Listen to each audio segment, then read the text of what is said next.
kanalının izləyiciləri, bugün növbəti bir videonu sizinlə paylaşırıq. Bu da sizin müraciətləriniz əsasında çəkilib.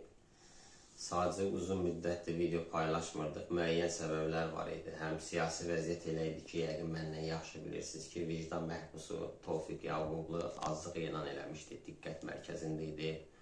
O məsələni izləyirdik.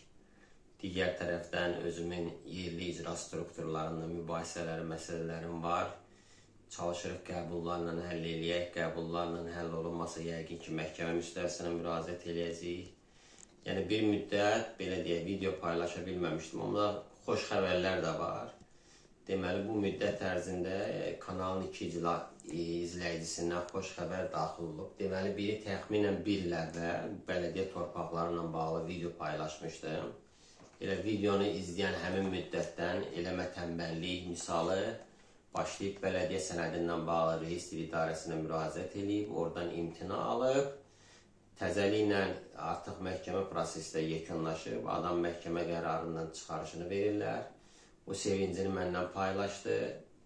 Sevindim ki, yəni vətəndaş tək bu məlumatları izləməklə yetinmir, həm də hərəkətə keçir, öz hüquqları uğrunda mübarizə aparır. Başqa bir məsələ isə xüsusən Abşeron yarımadasında və Azərbaycanın digər ərazilərində ən böyük problemlərdən biri olan koordinatların sürüşməsi ilə bağlıdır. Həmin vətəndaş məhkəmə qərarını da göndərib, indi kimdə analoji məsələlər olur, həmin məhkəmə qərarını həmin insanlara da yönəldirəm ki, siz də müraciət edin. Adətən müraciət edəndə reistr xidməti belə bir cavab məktub verir ki, biz özümüz yavaş-yavaş ərazilər düzəldə gəlirik. Ancaq o yavaş-yavaş nə qədər çəkəcək, 1 il, 2 il, 3 il, onu heç kim bilmir. Ona görə dayanıb gözləməyib vətəndaş, müraciət edib, reistr xidmətindən analoji cavab alıb ki, biz özümüz əraziləri düzəldə gəlirik. Həmin cavab əsasında gedir, müraciət edib məhkəmə. Məhkəmə qərar verib ki, bu vətəndaşın hüququdur, siz onun koordinatlarını dəqiqləşdirib vətəndaşa verməlisiniz. Bu sevindirici xəbərləri sizinlə paylaşandan sonra gələk əsas məsələyə.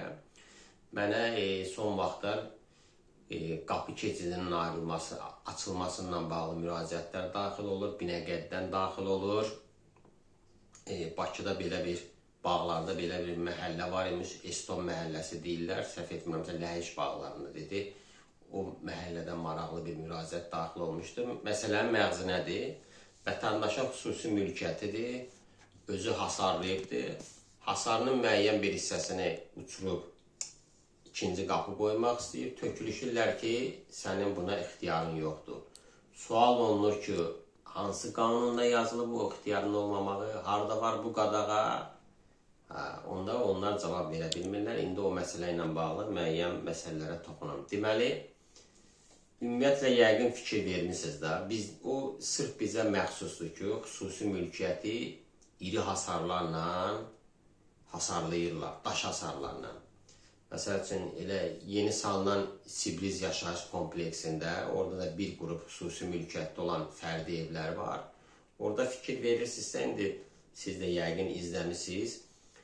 İlk 1 metr hündürlüyə fərdi evlərdə daş hasar verilib, yəni forması o cürdür. Sonra isə metal hasarlarla, xüsusi eyni tipli metal hasarlarla hasarlanır ki, ərazini bütün bağlar ərazisində olduğu kimi başdan başa daş hasarı almasınlar. Digər tərəfdən yəqin Bakıda da o tip yaşayış massivləri var, xüsusən Amerikada belə fərdi evlər çoxdur. Ətrafında heç bir hasar yoxdur. Bakının özündə də belə yaşayış massivləri var, orada fərdi evlərdir, girirsiniz böyük bir massivə, heç bir hasar olmadan hər kəs öz ərazisini bilir. Yəni bu söhbətin məğzi nədir? Hasarın çəkib çəkməyəcəyi o vətəndaşın özünün işidir. Heç bir dövlət qurumu onu məcbur eləyə bilməz. Mənim xüsusi mülkiyyətimdir, koordinatlarımı bilirəm, döngə nöqtələrimi bilirəm, mən ümumiyyətlə hasar çəkmirəm. Yəni o da sizin belə deyək hüququnuzdur, ona görə hüququnuzu bilin. Gələk digər məsələyə. Deməli, Eston məhəlləsində maraqlı bir hadisədir. Bu, adətən bağ torpaqlarında bölgələr olanda elə bağlar olur ki, bunların iki tərəfi yola çıxışı olur.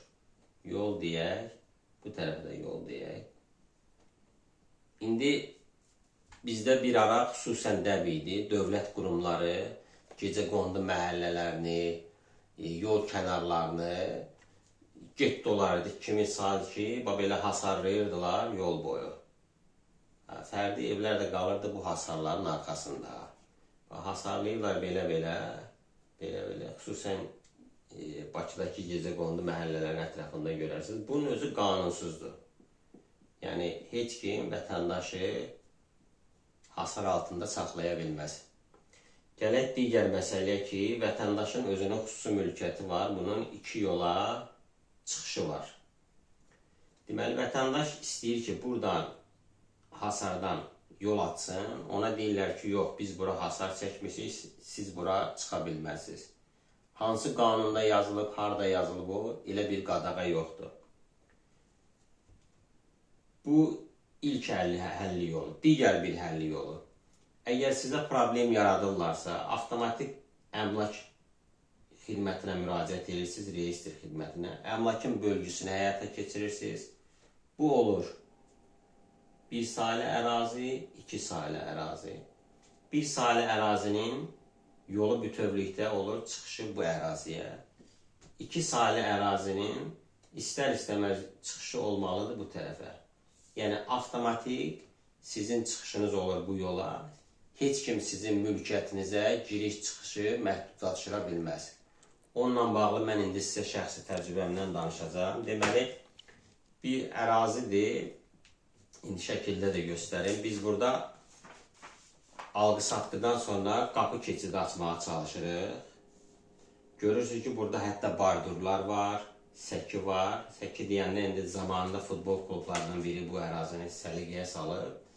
Müraciət edirik, deməli, yollarımız barədə. Bizim yollarımız Respublika əhəmiyyətli yollar agentliyin tabeliyində, yəni Azərbaycan Avtomobil Yolları Dövlət Agentliyi, şəhər icra hakimiyyətinin tabeliyində olan yollar var, rayon icra hakimiyyətinin tabeliyində olan yollar var və bələdiyyələrin tabeliyində olan yollar var. Bələdiyyələrin tabeliyində olan yollar adətən bu bildiyiniz kimi məhəllələr bələdiyyə ərazisi olduğu üçün məhəllə yollarıdır və s. Bunların böyük əksəriyyəti bələdiyyə və rayon icra hakimiyyətinin tabeliyində olan yollardır. Amma iri magistrallar, Respublika əhəmiyyətli yollar, bunlar Azərbaycan Avtomobil Yolları Dövlət Agentliyinin tabeliyindədir. Deməli, bu yolun açılması üçün bu bardurun götürülməsinə ehtiyac yaranır. Mən müraciət edirəm ki, mən əmlakıma giriş-çıxış üçün bu bardur götürülməlidir. Deməli, dövlət qurumlarından biri Bakı şəhər icra hakimiyyəti müvafiq rayon icra hakimiyyətinə göndərir müraciəti. Rayon icra hakimiyyəti əvvəl maraqlı bir cavab verir ki, sözü gedən ərazi plana düşəcək. Ona görə biz oradan məqsədə uyğun hesab etmirik ki, oradan bardur götürülsün, yol açılsın. Bu təbii ki, qanunsuz bir əsaslandırmadır. Mənim xüsusi mülkiyyətimdən istifadə hüququm var və mənim xüsusi mülkiyyətimdən istifadə hüququm yalnız məhkəmə qərarından məhdudlaşdırıla bilər. Təbii ki, təkrar müraciət göndərdim. Bu qurumlar sanki hesab edirlər ki, mən bütün işi onların üstünə yükləmək istəyirəm. Ümumiyyətlə, buna ehtiyac da yoxdur. Yəni, bu prosesi mən özüm də qarşılamağa hazıram. Mənim əsas məqsədim odur ki, mən bilim ki, bu yol kimin balansındadır və bu bardur hansı təşkilatın balansındadır. Təkrar müraciətdən sonra agentlik müraciət eləyəndən sonra yönləndirdi ki, yerli icra orqanlarına müraciət eləyin. Təzədən yerli icra orqanına müraciət eləyəndən sonra onlar dedilər ki, bəs bu iş bizim səlahiyyətlərin xaricində olduğu müəyyən edilmişdi ki, yəni biz o barduru götürə bilmərik. Yekunda belə bir Azərbaycan Avtomobil Yolları Dövlət Agentliyindən belə bir məktub əldə etməyə nail olduq ki, aidiyyatı qurumlarla razılaşdırılaraq sözü gedən 3 metr uzunluğunda səki daşlarının götürülməsinə Azərbaycan Avtomobil Yolları Dövlət Agentliyi etiraz etmir. Yəni, aidiyyatı dövlət qurumlarıdır. Burada yerli icra hakimiyyətidir. Deməli, Azərbaycan Avtomobil Yollarının mühafizəsi xidmətidir. Bu məktubun bir nüsxəsi də həmin təşkilata göndərildi. Deməli, İlkində biz həm bardır daşını götürməyə nail olduq və oradan mülkiyyətimizə çıxış əldə etməyə nail olduq. Bunu nəyə görə deyirəm? Yəni kimsə sizə desə ki, sizin hasarınızdan ikinci, üçüncü, dördüncü qapı, lap beşinci, altıncı ümumiyyətlə hasarı götürə bilməzsiniz. Bu onun özü qanunsuzdur.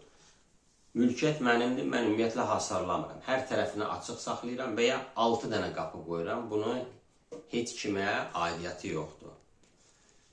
Bu barədə bu qədər. Əgər kimin ki belə analoji problemləri olsa, müraciət edə bilərlər. Mən də öz təcrübəmi sizinlə paylaşaram. Bunun üçün nömrəmizi elan edirəm. 051 874 95 34 nömrəsinə öz WhatsApp-dan səsli və yazılı suallarınızı göndərə bilərsiniz. O cümlədən bizi sosial şəbəkələrdə bəyənin. Facebookda, YouTube'da, TikTok'da, Instagram'da varıq. Kanallara abunə olun. Bu məlumatları digər istifadəçilərlə paylaşın ki, digər istifadəçilər də bu məsələlərdə xəbərdar olsunlar, öz hüquqlarını, haqlarını tələb edə bilsinlər. Bugünlük bu qədər. Növbəti videolarda görüşənədək hələlik.